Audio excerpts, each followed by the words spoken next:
उपमंडल नालागढ़ के तहत राजाओं के समय से किशनपुर सरसा नदी से राजपुरा तक किसानों की हजारों बीघा जमीन को सिंचाई करवाने के लिए राजकुहल का निर्माण करवाया गया था, जिससे किसान अपने खेतों को पानी लगाकर अपनी फसलें उगाया करते थे। लेकिन अब यह राजकुहल मात्र नाम को ही राजकुहल बनकर रह गई है और इस राजकुहल ने अब सीवरेज की गंदे नाले का रूप धारण कर रखा है।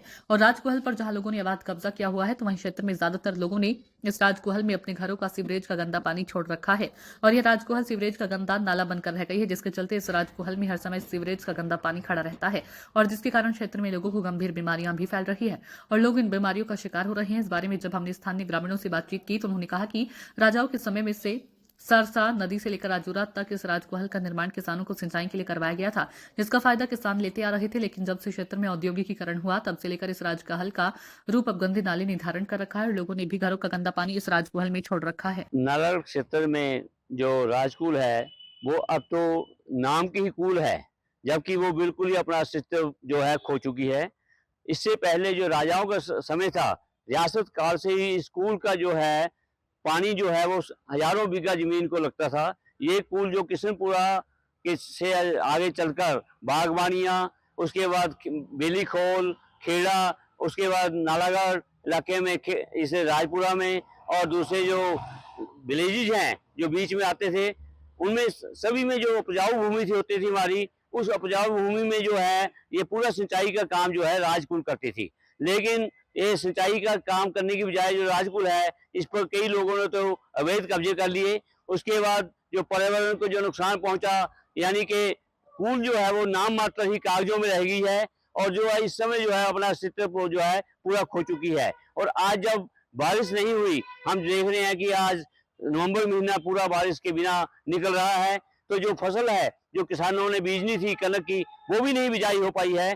तो सरकार को चाहिए कि राजकुल का जो पुराना अस्तित्व है उसे पूरा लाया जाए, राजकुल को फिर से जो है चालू कराया जाए, ताकि यहाँ के लोगों को जो है लाभ मिल सके। यहाँ के जो किसान है इस समय राजकुल के कारण जो है वो सूखे के कगार पर उनकी जमीनें बिक चुकी है। यहाँ एक तो जो माफिया है वो एक तरफ खनन माफिया है, दूसरी तरफ भू माफिया है, एक तरफ प्लाट बंदी हो रही है, नई नई कॉलोनियां बन रही है। खनन माफिया जो है वो यहाँ पर जो है पत्थर जो ले आ रहा है, खड्डों को खत्म कर रहा है, तो इससे जो हमारे प्राकृतिक स्रोत है वो भी बिल्कुल सूख रहे हैं। इवन जो बड़ी बड़ी फैक्ट्रियां यहाँ पर आ रही हैं, उनके द्वारा भी जो है पर्यावरण को जो है नुकसान पहुंचाने की बात की जाती है। वो कई जो है सैकड़ों मीटर गहरे कुएं खोद रहे हैं, जिससे कि हमारा जो पानी का लेवल है वो भी काफी नीचे चला गया है। जो ट्यूबवेल 500-700 फुट पे खोदे जा रहे हैं, तो इसलिए सरकार को चाहिए कि कम से कम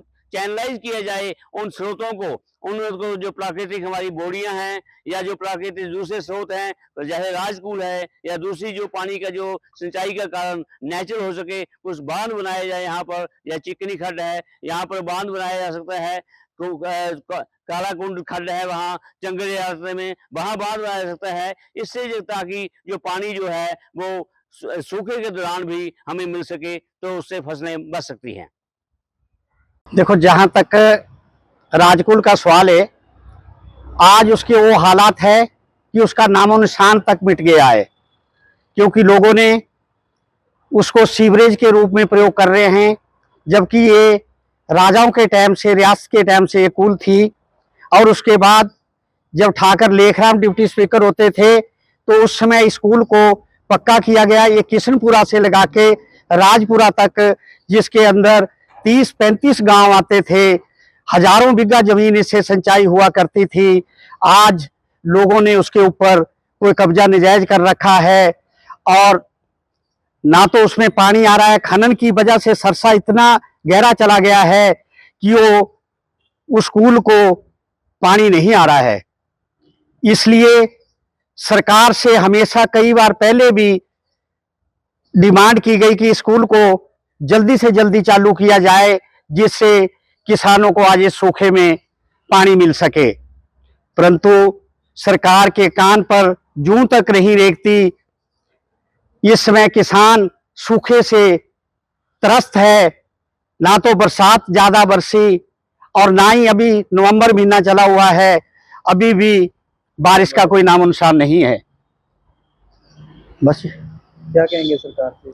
इस राजकुल सरकार से हम इसके इसको दोबारा से चालू किया जाए, क्योंकि अगर ये कूल आज चलती होती तो ये जो आज जमीन जो सूखा ग्रस्त है इसको पानी लग सकता था, परंतु ना तो कोई विधायक और ना ही चुनी हुई बॉडियों को इस कूल के बारे में बात कर रही है।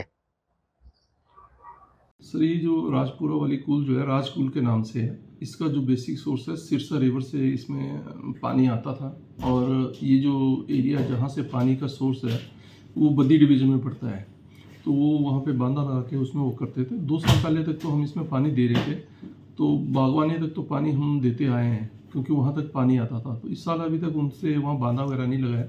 अगर वो बांधा वगैरह लगा देंगे उसमें पानी आ जाएगा पीछे से, तो हम राजपुरा एरिया को पानी दे देंगे। बद्दी से बात करूँगा जी, उनके क्या प्रपोजल्स हैं उसके लिए बांधा लगाने के लिए। और एक रिसेंटली भी हमारे पीछे इंडस्ट्री डिपार्टमेंट ने थोड़ा वाइडनिंग का एक प्रोग्राम छेड़ा था कि भाई जहाँ पे हमारी ये राजकूल है राजपुरा में, उसकी वाइडनिंग होनी है रोड की। तो हमने उनको एक प्रपोजल भी सबमिट किया है कि अगर वो उसमें डैमेज होनी है तो उसमें हमने उनको बताया था कि भी हम जो है ट्यूबवेल बेस्ड जो इसको फिर स्कीम को बनाएंगे। तो उसके लिए हमने उनको फंडिंग के लिए बोला है, अगर उनसे पैसा आता है तो फिर हम उसको अकॉर्डिंगली उसके हिसाब से काम करवाएंगे।